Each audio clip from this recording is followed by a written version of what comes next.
Avant les dieux que nous connaissons, avant le règne de l'Olympe, il y avait les titans.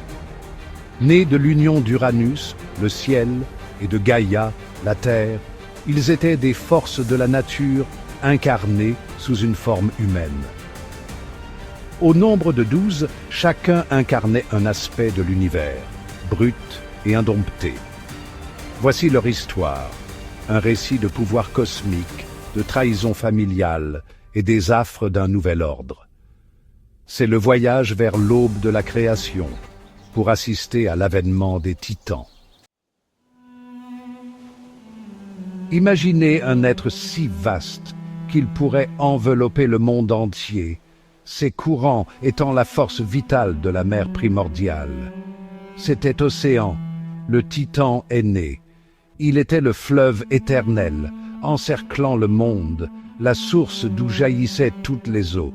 Ses profondeurs étaient inconnues, ses humeurs aussi changeantes que les marées. Il était une force à la fois nourricière et indifférente, un reflet de la puissance sauvage de l'océan lui-même. Alors même que ses frères et sœurs aspiraient au pouvoir et à la domination, Océan restait à l'écart. Il ne cherchait aucun trône, ne désirait aucune conquête. Le sien était le rythme des vagues, le pouls régulier des abysses. Dans son étreinte aquatique, il détenait les secrets de la création, murmurés par les courants primordiaux. Là où Océan était la mer vaste et insondable, Thétis était la force vitale qu'elle portait au monde. En tant que sa sœur et épouse, elle incarnait le flux nourricier de l'eau, la douce pluie qui entretenait la vie. Elle était la mère des rivières et des ruisseaux, la source des fontaines d'eau douce. Son toucher, une bénédiction sur la terre assoiffée. On disait que ces eaux détenaient la mémoire du monde, reflétant le ciel au-dessus et la terre en dessous. Dans son étreinte, elle nourrissait toutes les créatures, du plus petit poisson aux arbres les plus imposants. Son amour était aussi illimité que l'océan lui-même, sa compassion aussi profonde que l'abîme. De l'union de la lumière et du ciel naquit Hypérion, le titan de la lumière. Il possédait l'éclat du soleil, les rayons dorés qui bannissaient l'obscurité. Il était le héros de l'aube, son arrivée une promesse de chaleur et de lumière. En sa présence, les ombres s'enfuyaient et le monde s'éveillait à nouveau. On disait que ses yeux détenaient l'éclat de 1000 soleils, son regard capable de percer toute tromperie. Il conduisait son char d'or à travers les cieux, son passage marquant le passage du temps. Il était l'incarnation même de la lumière, un phare dans l'obscurité primordiale. Chapitre 4. Théia, l'éther brillant. Si Hypérion était le soleil, alors Théia était l'éther brillant, la splendeur qui illuminait les cieux. Elle était la titanide de la vue, son regard perçant le voile des ténèbres. Elle était la mère du soleil, de la lune et de l'aube, sa lignée témoignant de son pouvoir radiant. D'elle jaillissait la lumière céleste qui donna naissance aux étoiles, son essence étant tissée dans la trame du cosmos. Elle était vénérée comme une déesse de la prophétie. Ses visions claires et vraies.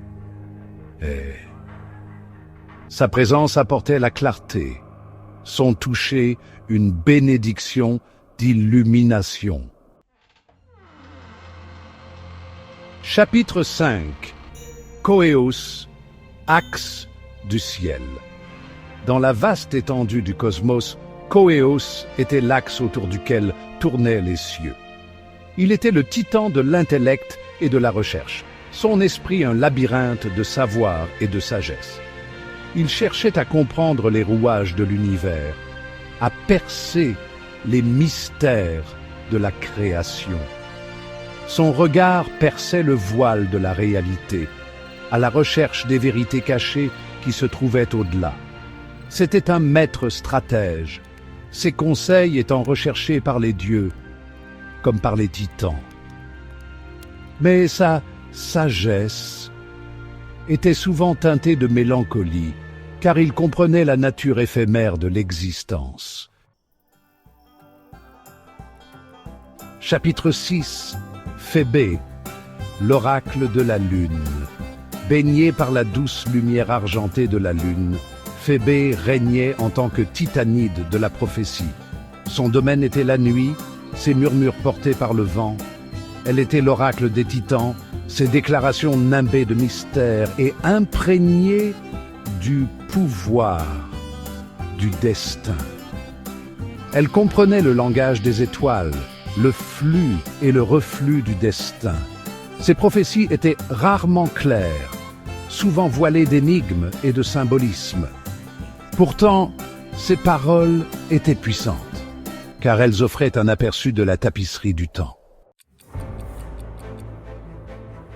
Le temps, implacable et impitoyable, trouva son incarnation en Cronos. Il était le titan de la moisson, mais sa faucille récoltait bien plus que du grain. Elle mit fin au règne de son propre père, Uranus, inaugurant une ère nouvelle. Il était une figure d'ambition et de cruauté, à jamais assombri par la prophétie de sa propre chute. Il régna d'une main de fer, craignant le pouvoir de ses propres enfants, les Olympiens. Son règne fut marqué par la paranoïa et la violence, témoignage de l'influence corruptrice du pouvoir absolu. Il était un roi au temps compté, chacun de ses actes le rapprochant de son destin inévitable. Dans un monde gouverné d'une main de fer par Cronos, Rhea, la titanide de la fertilité et de la maternité, devint un symbole d'espoir. Elle était la protectrice des enfants, celle qui nourrissait la vie. De son sein naquirent les dieux de l'Olympe, destinés à défier le règne tyrannique de leur père. Sa ruse et sa bravoure sauvèrent ses enfants de la colère de Cronos, les cachant et défiant sa tyrannie. Elle était l'incarnation de l'amour et du sacrifice maternel, ses actions ouvrant la voie à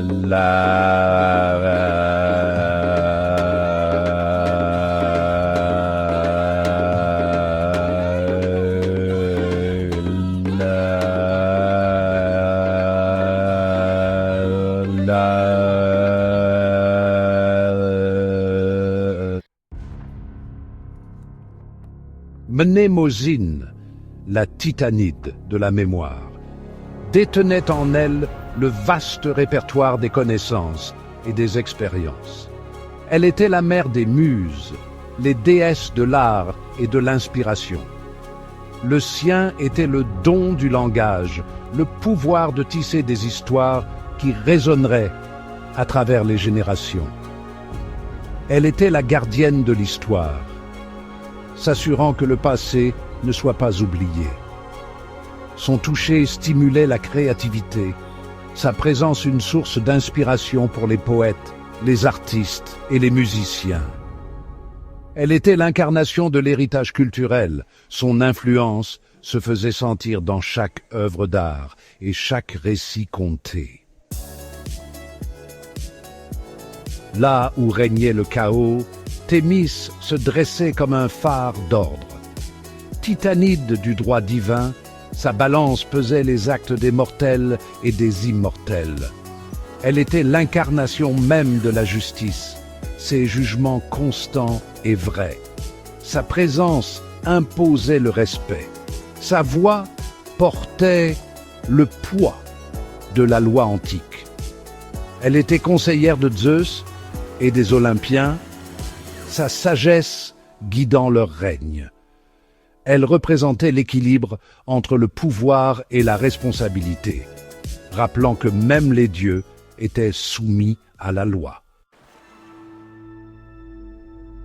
Dans l'immensité du ciel nocturne, Krios, le titan des constellations, ne voyait pas le chaos, mais l'ordre. Il était l'architecte céleste, arrangeant les étoiles en motifs qui guideraient les marins et inspireraient les rêveurs. Il possédait la connaissance des cieux, des mouvements des corps célestes. Il traçait la course des comètes, prédisait les éclipses et comprenait le langage des étoiles. Son existence était solitaire, son regard toujours fixé vers le ciel. Il cherchait la connaissance pour elle-même.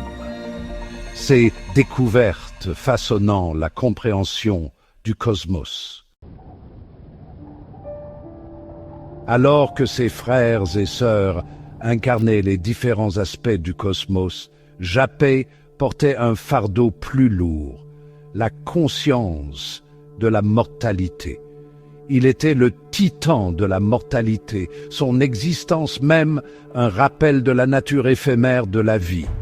Il était le père de Prométhée, le porteur du feu, et d'Atlas, qui portait le poids du monde sur ses épaules. Son histoire était une tragédie, ses enfants punis pour avoir défié les dieux. Il représentait les limitations inhérentes à l'être humain, l'inéluctabilité de la mort et la lutte contre le destin. Le règne des Titans fut une période de bouleversement et de transformation, une ère turbulente qui a finalement cédé la place aux dieux de l'Olympe. Renversés de leur trône, leur histoire est devenue un récit édifiant, un rappel de la nature cyclique du pouvoir. Pourtant, leur héritage a perduré. Ils vivent encore dans les histoires que nous racontons, dans les noms que nous donnons aux planètes et aux constellations. Leurs combats reflètent les nôtres, la bataille éternelle entre l'ordre et le chaos, la lumière et les ténèbres, les aspirations de l'esprit humain et le poids du destin.